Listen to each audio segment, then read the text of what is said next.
My younger sister craved a hot pot meal, so our entire family went out to eat with her. Over a minor problem, she began shouting at the server. The server approached with a container of scalding water and threw it onto her face. My sister quickly grabbed me and used me as a shield, causing me to get burned very badly everywhere. Afterward, my family wrote a pardon letter for the server, just so they would seem like good people. They also injured my legs and recorded me every day to share online. The sadder I appeared, the more cash unknown people online gave them. They hurt me constantly until I passed away. When I came back to life, my little sister was shouting at the server again. I didn't get involved this time. I hurried to the restroom. My actual father arrived with a pot of burning hot oil and dumped it on me. My mother and sister tied my arms and legs so I couldn't escape. My skin immediately turned red and swelled with burns. I yelled and pleaded for them to stop. My sister smiled nicely and said, "Sister, just hold on a little more. We'll earn lots of money soon." My mom let out a sigh. I didn't think people enjoyed seeing suffering so much. Your burns need to look worse. Cutting your tongue out wasn't quite enough, dear. As soon as we get 5 million, we'll stop." I screamed and wept, my eyes filled with intense hate. These people were my family, the ones I cared about. My dad hit me hard across the face. "I brought you into this world. A bit of oil won't kill you. Stop yelling." I stared at him, wishing I could stand up and end their lives.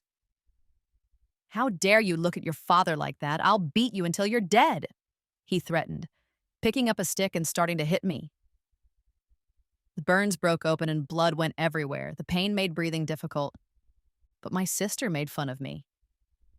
"How can you stare at Dad like that? He created you. You should obey him." I kept looking at them, full of hate, until my own father hit me until I died. Dying felt like freedom in a way. If I could just take them down to hell too, I'd do anything. When I woke up again, my sister was screaming at the server.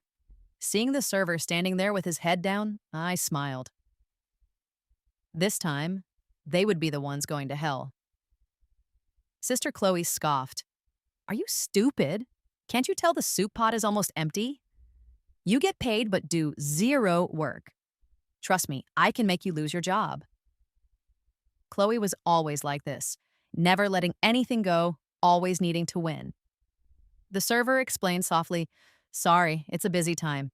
I'll get more soup from the back." Kloe made a rude noise. "With your abilities, you'll always be just a server. You didn't do well in school, and now you can't even serve food properly." She looked disgusted, like she was seeing garbage. The server looked quickly at Kloe and started to walk away, clearly upset. Kloe slammed her hand on the table and asked for the manager. I knew the manager wasn't going to appear. Instead, a pot of boiling water would. In my previous life, Kloe used me as a shield, and I suffered burns over most of my body. My face was ruined. While I fought to live in the hospital, the people I called family posted a pardon letter online. They got lots of pity and became famous online personalities. I watched the server walk from the kitchen area. I smiled at my sister, took my phone, and said, "I need to go to the restroom." Kloe made a face and covered her nose, acting like a perfect princess who never needed the toilet. I quickly turned on my phone's video recording and walked towards the restroom. Right when I got to the door, I heard Kloe scream. It sounded even worse than the last time. I didn't look back right away. I calmly went into the restroom. "Maya, come back!" It was my mother yelling. "Come back? Why? I had to use the restroom. Help kill someone?" Chloe's screams were sharp. It sounded crazy outside. I splashed cool water on my face. Slowly, definitely, the hurt they gave me in my past life, I will give it back to them. I saw myself in the mirror, a pretty young woman with mean-looking eyes. When I left the restroom, Kloe was crying loudly. My mom was hitting the server, and the manager was saying sorry over and over to my dad. In my first life, they weren't this upset. At least the server wasn't hit, just told to pay money for the harm caused. When she saw me coming closer, Kloe grabbed the hot pot container and threw its contents at me. She yelled, "Maya, why did you go away? Why am I the only one hurt? I won't accept it." I quickly stepped aside and shouted, "Who are you? You horrible-looking monster attacking people for no reason. You must be crazy. I'm calling the mental hospital to come get you. Finally, I got to call her ugly. Before, she used to hit me and call me that. As I thought, she wouldn't give up, but I moved away easily. The hot soup landed on an older woman behind me. "Oh, it hurts! Help!" the woman cried before fainting. Two middle-aged women with her started crying, "Mom!" One stayed with the older woman while the other ran to find relatives. Soon, four large men were standing in front of Kloe. She looked scared and kept moving backward. My parents quickly stood protectively in front of her, staring angrily at me. Kloe yelled furiously, "Maya, why did you move? I was aiming for you. This is all your fault. If you hadn't moved, she wouldn't be hurt." She then turned to the men. "Make her pay. She's good-looking. You can sell her for good money." Hearing her say that didn't shock me. That's just how she is. I answered calmly, "I don't know this woman with the ruined face. I think you should phone the police. There are cameras here, and many people are recording with their phones. The person responsible is Kloe." She had no escape. Dad made a scoffing noise while Mom cried, "Maya, Kloe is already having a hard time. Can't you help her this one time?" I smiled coldly. "No chance. She did this to herself. She earned it." Right after I spoke, the ambulance pulled up outside. They hurried to the hospital, but I didn't join them. My parents shouted insults at me, but I stayed put. My mind filled with pictures of them tying me down, hitting me, and broadcasting it live online to get pity. While I was unconscious from sleeping medicine they gave me, they showed my burns to people watching online, getting money from kind strangers. They created many online groups telling my sad story, and people who felt bad kept giving them cash. You need to be careful around people like them. I asked people nearby who recorded the incident and got a copy, especially the part showing Kloe's awful behavior. This time, I want to see how they try to act like the ones who were wronged. I purchased 3 small security cameras and secretly installed them in the house. I gathered my bags and returned to my school. Graduation is 6 months away, and I was scheduled for a work placement they knew about, but I decided not to do it. School feels safer and is cheaper. I'm focusing on keeping myself safe.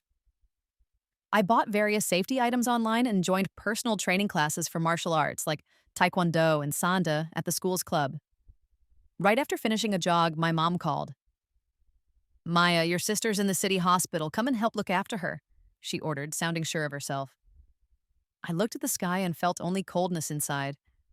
It made me remember how, in my first life, I was left alone in the hospital. They were too busy trying to get money to even hire someone to help me.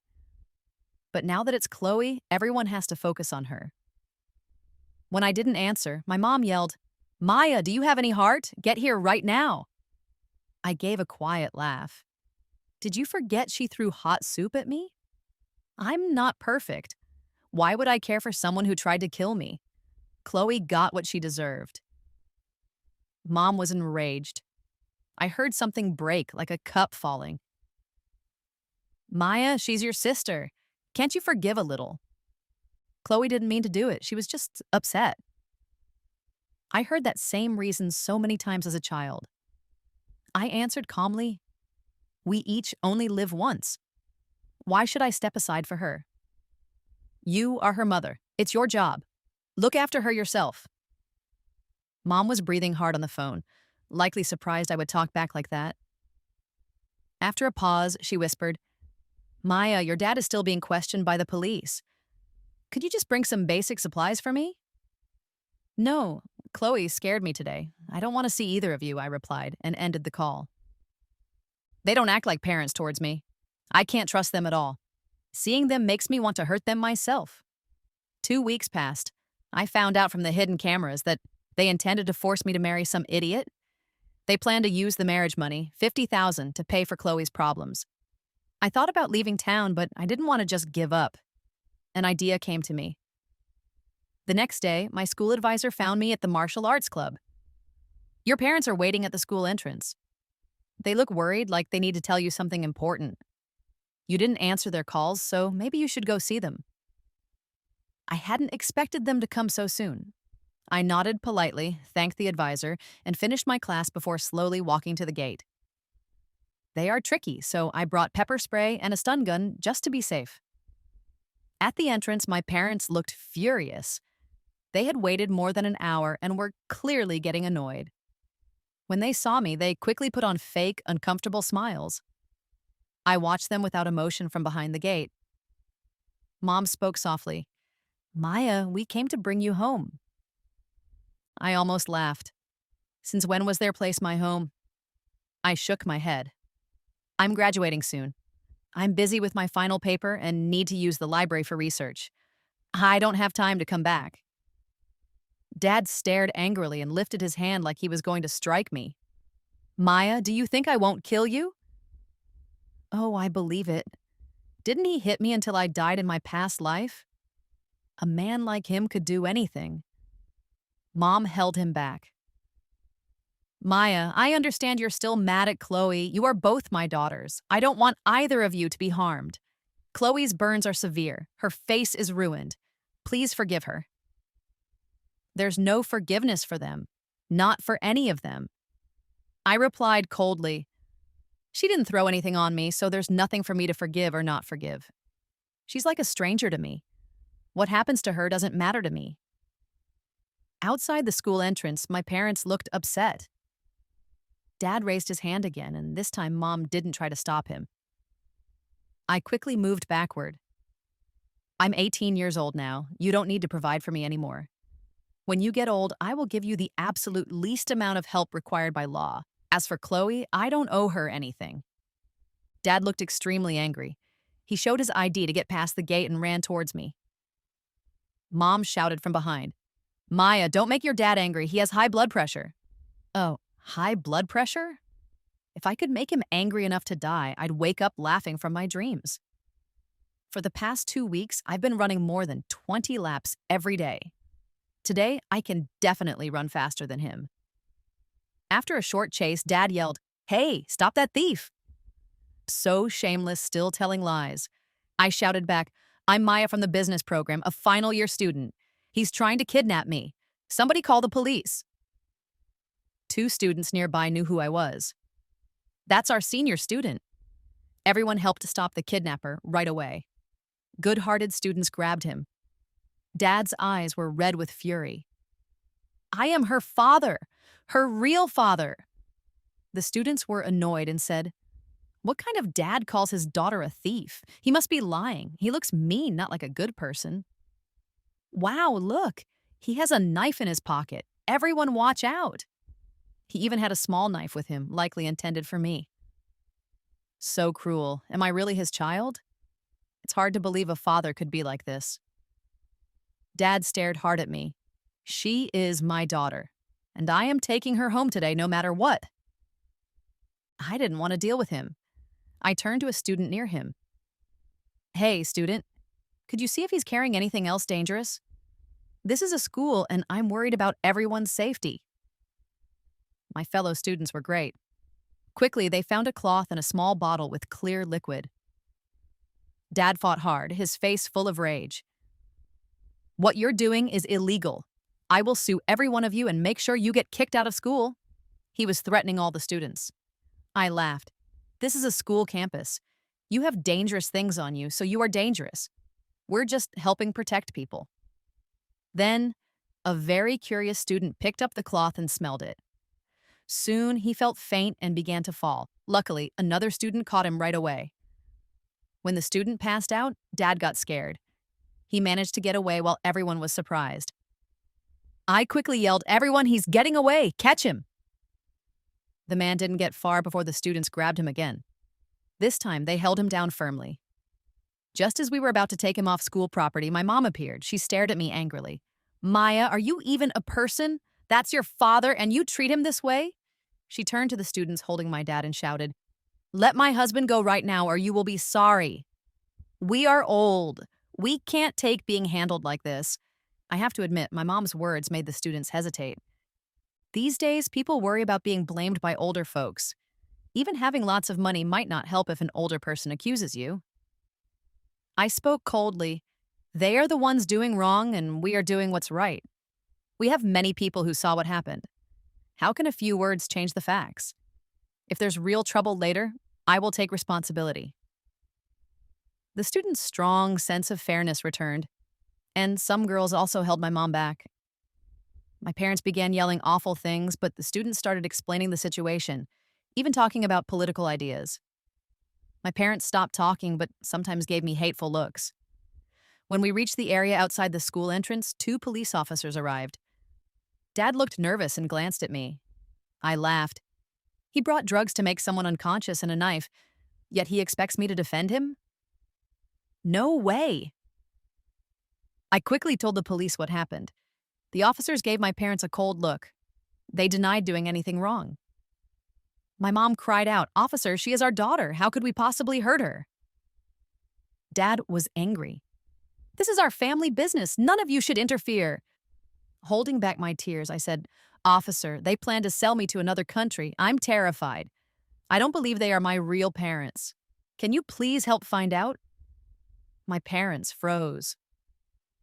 Fear showed briefly in their eyes. Something strange must be going on. No wonder they treated me so cruelly. My mom pointed right at my face, yelling, "Maya, do you have any shame? We took care of you for more than 20 years, and this is how you thank us? You are an unthankful monster. You will definitely go to hell." They almost killed me, and they talk about shame? They are the ones who deserve hell. No matter how much they argued, once the knife and the drugs were mentioned, we all had to go to the police station.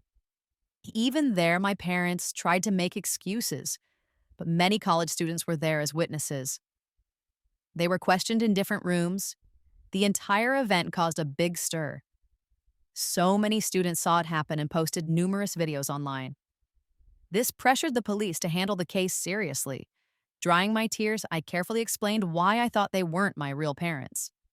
I even showed the police the video where Kloe threw the hot soup at me. Their words were incredibly harsh, showing no love at all. A simple DNA test could answer the question, but I wanted to find out the whole story.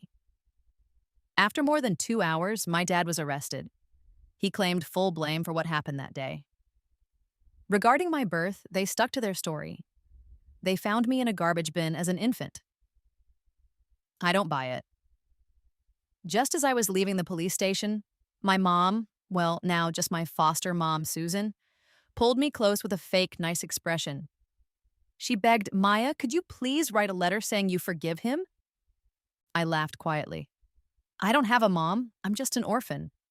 After the way you treated me for so many years, how can you possibly ask me to write that letter?" Growing up, they always made me give things up for my sister. They made me do all the housework and only gave me her old clothes. They treated me worse than an animal. I began working jobs after school in high school. They took most of the money I earned.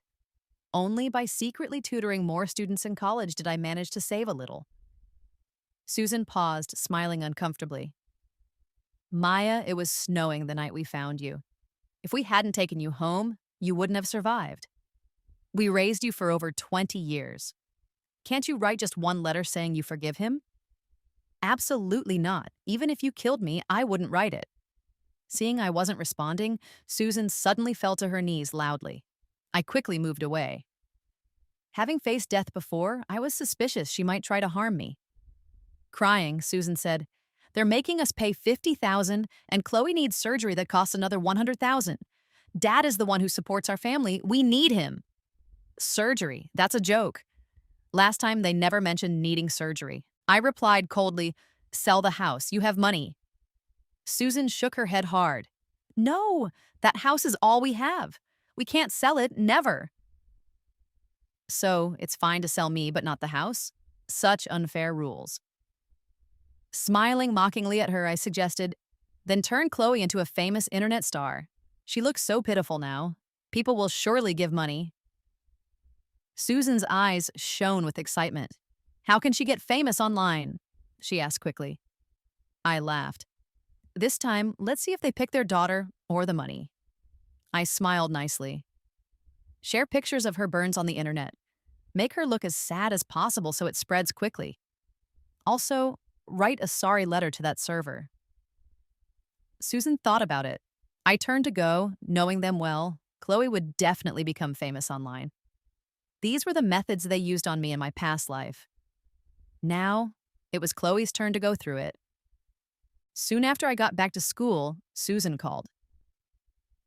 Maya, why did you leave so fast? You're clever. Come back and help us. Look at the rude things she just said. If they forced me to go back, would anything good happen? I calmly replied, No, no, no. Kloe is smart. She can figure it out. By the way, since we're not related by blood, please don't call me unless it's really important. Hearing my words made the person on the phone furious. Susan started yelling insults at me for a long time, saying the meanest things possible. I listened patiently, sometimes making sounds of shock, sadness, or disappointment.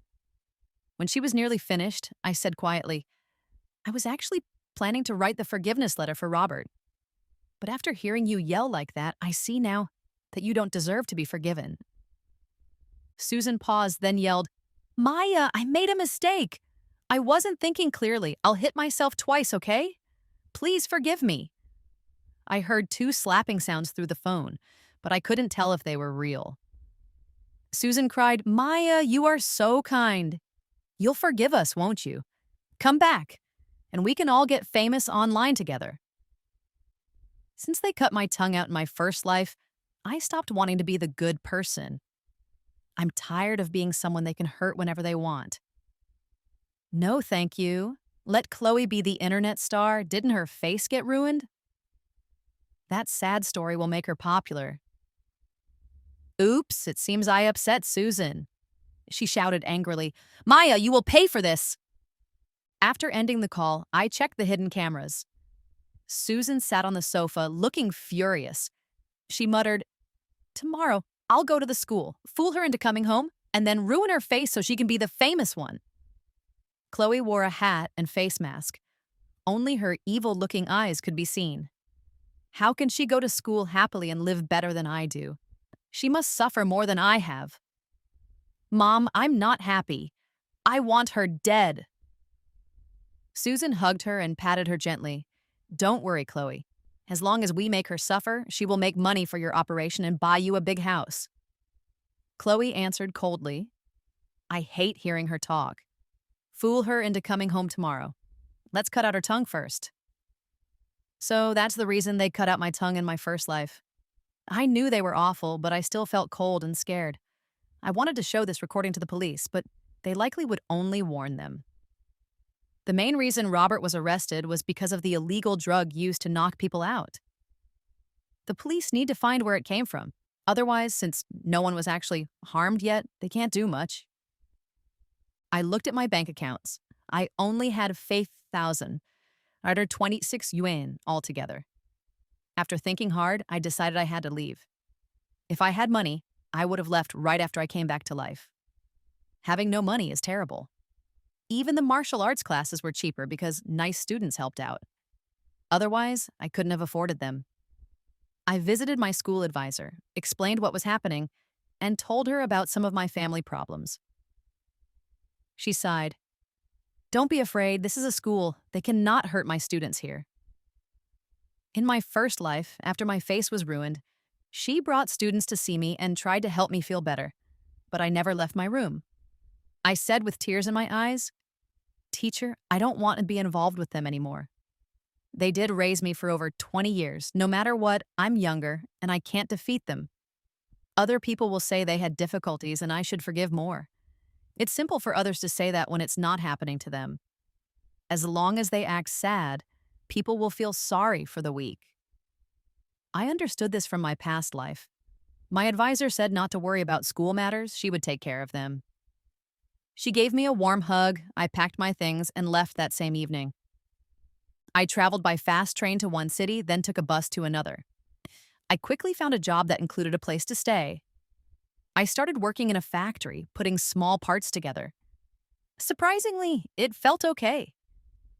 At least nobody there called me ungrateful. My foster mom visited my school many times but couldn't find me. She argued with my advisor, demanding to know where I was, but the teacher just called the police. You can't talk sense into some people. You say one thing and they yell for half an hour saying the same things over and over. The police contacted me. I cried and told them, they want to sell me. Should I just let them? I don't like them. I actually hate them. Yes, they raised me, but I never refuse to help them when they get old. I am 18 now. I can make my own choices. Susan was yelling terrible things at me in the background. Even the police officer couldn't make her stop. I smiled slightly and said coldly, "See? With parents acting like this, why would I return? I don't enjoy being hurt. I am a real person with feelings." After the call, I went out and bought myself a hot pot dinner to celebrate. About a week later, I saw Chloe's video online where she acted sad to get pity. So they chose money after all. In the video, Kloe revealed her bad burns, which looked awful. She cried theatrically, shared her side of the story, and even asked people watching if she should write a pardon letter for the server. People felt sorry for her, criticized the server harshly, and the video became very popular, getting her over 200,000 new followers quickly. Well played. I had to admit she did well. The more famous you are, the worse it is when you fall. The following day, Kloe streamed live while writing the pardon letter, crying the whole time. She also shared her payment account details, asking viewers for money. Susan joined in, talking sadly about their difficulties. She mentioned how Robert tried to find me but was arrested. Of course, she didn't mention the drugs or the knife. She claimed they only wanted me to visit Kloe but were misunderstood and wrongly arrested. She skillfully turned people against me, increasing the hateful comments I received online. Very clever. I considered letting them have their success a bit longer, but it wasn't needed now. A few days passed. I heard they delivered the pardon letter to the server and had received over $2 million in donations. Enough money for a big celebration. I quickly posted the video showing Kloe yelling insults at the server and throwing hot soup at people.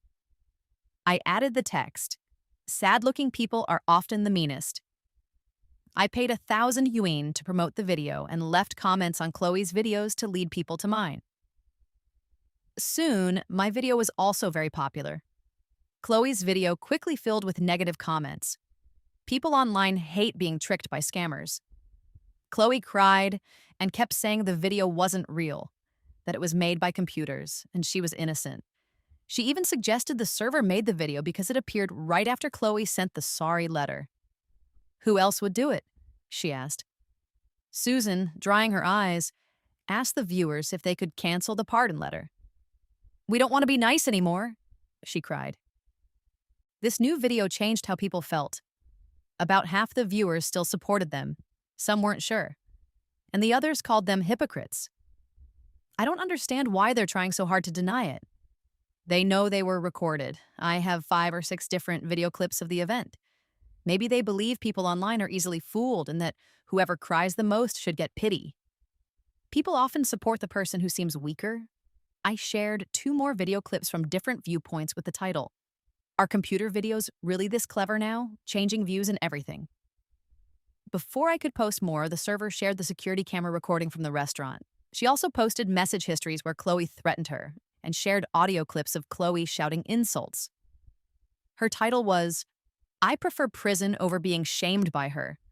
I get angry, but only with people who deserve it." Now, Kloe couldn't possibly make any more excuses.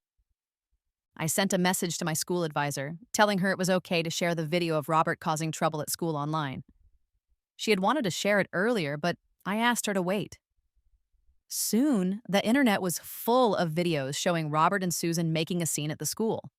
Many students had recorded it from all sides, and some added their opinions at the end. The details about the drugged cloth and the knife were included in every video. The student who fainted shared his experience, warning people to be careful, even with family. The advisor also posted a video. She said Maya is an excellent student here, and we will ensure her safety. The police told us she is not their birth daughter. They found her in a dumpster. They came to school intending to drug her and sell her for 500,000. Kloe panicked. She started a live video from a building roof. Susan was there too, her eyes puffy from crying, begging Kloe to come down. Oh, she's pretending she'll jump to prove she's innocent.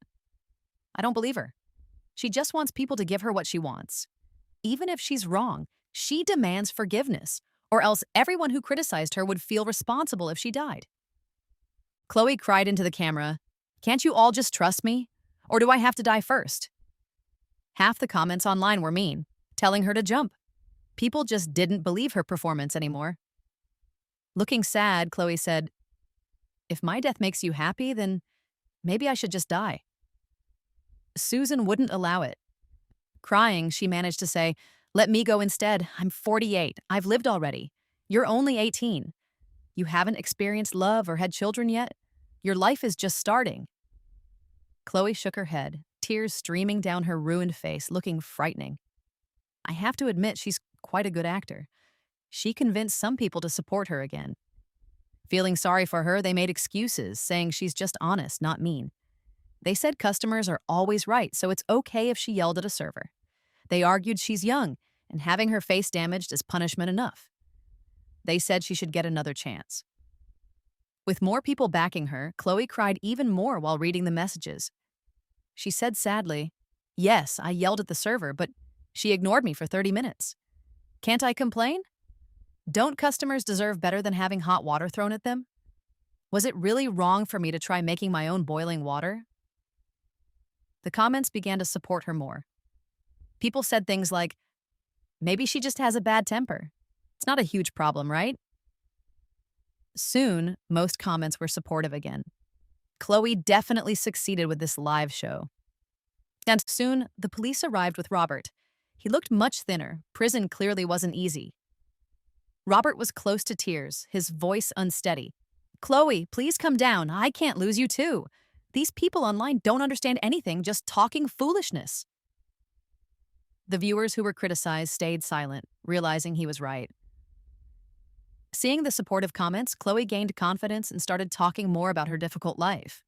Her tears wouldn't stop. She wiped them away, but more kept coming. Knowing her, she probably had a plan, which explained her believable acting. The police explained that Robert's arrest was linked to catching bigger criminals. "We shut down the drug factory, so his crime is balanced out. He can go home now."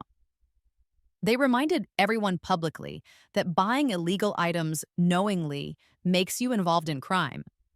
According to the law, if you know something is illegal and you hide or sell it, you can face up to 3 years in prison. If the crime is more serious, it can be up to 7 years. I already knew this. The police informed me yesterday. Robert was certainly lucky. Him being released is fine. Being in jail for a short time wouldn't have changed him much anyway. Looking embarrassed, Robert bowed to the online viewers. "I failed as Kloe's father. I didn't teach her properly. I should be the one to die. But please be kind to her. She's only 18, still just a kid." Susan cried next to him, saying she wished she could die too. These three act like they're in a play. Their words sound one way, but their behavior tells a different tale. However, the viewers don't realize it. They keep finding reasons to excuse the family's past actions and start sending them gifts to show support. Their performance was extremely successful. Kloe's follower count reached 10 million. She also put a payment link on her profile. After the live video ended, I watched the hidden cameras. As expected, they arrived home soon after. Susan looked proud. "Good plan, wasn't it? I thought of it. We earned over $1 million just from gifts during the live show, and some idiot is still sending money to our payment account." Kloe hurried to clean her hands, forcing a strange smile. "Good thing we used onions, or I could never cry that much. If I weren't such a skilled actor, do you think that they would support us?" Robert laughed loudly. "Not bad, not bad. My daughter is smart. But about Maya, I want her out of the picture. How dare she treat me like that? If that fortune teller hadn't said an adopted child would bring good fortune, why would I have bothered raising her? I've cared for her for 20 years, so what if she marries some idiot?" Susan agreed excitedly. Yes, yes, yes. Let's earn a few million more. Sell Maya off to Myanmar, and then we can live comfortably overseas. It's so simple to trick people online here. I act sad, and we make millions. Honestly, I think we could trick people out of billions." I posted their conversation online as audio only without video. They still own the rights to their images, so if I used video, they could complain and have it removed. The audio clip was 3 minutes long and full of insults aimed at their online followers.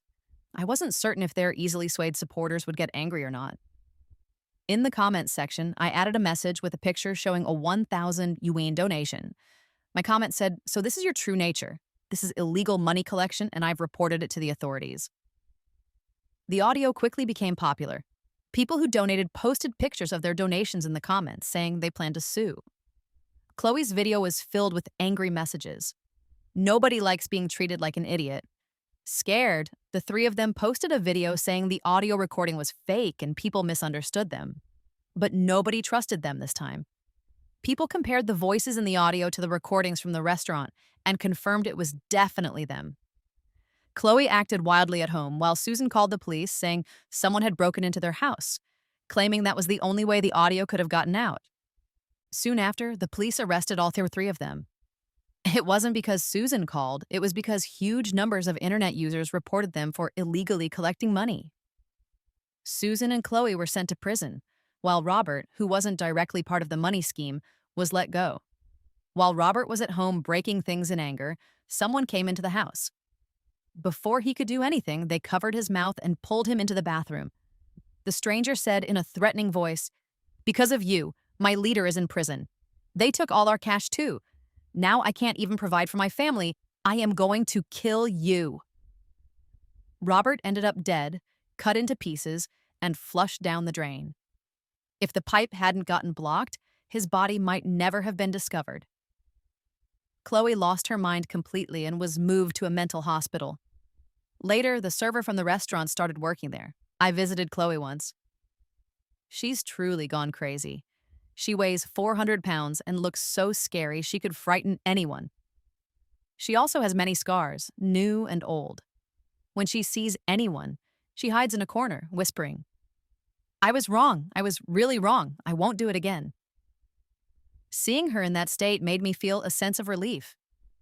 Susan received a 15-year prison sentence. All their money was frozen. Nothing was left.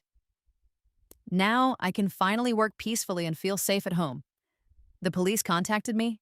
They said they located my birth parents. But I believe I am better off by myself. I don't want to get deeply connected. I think it will take me a long time to trust people again.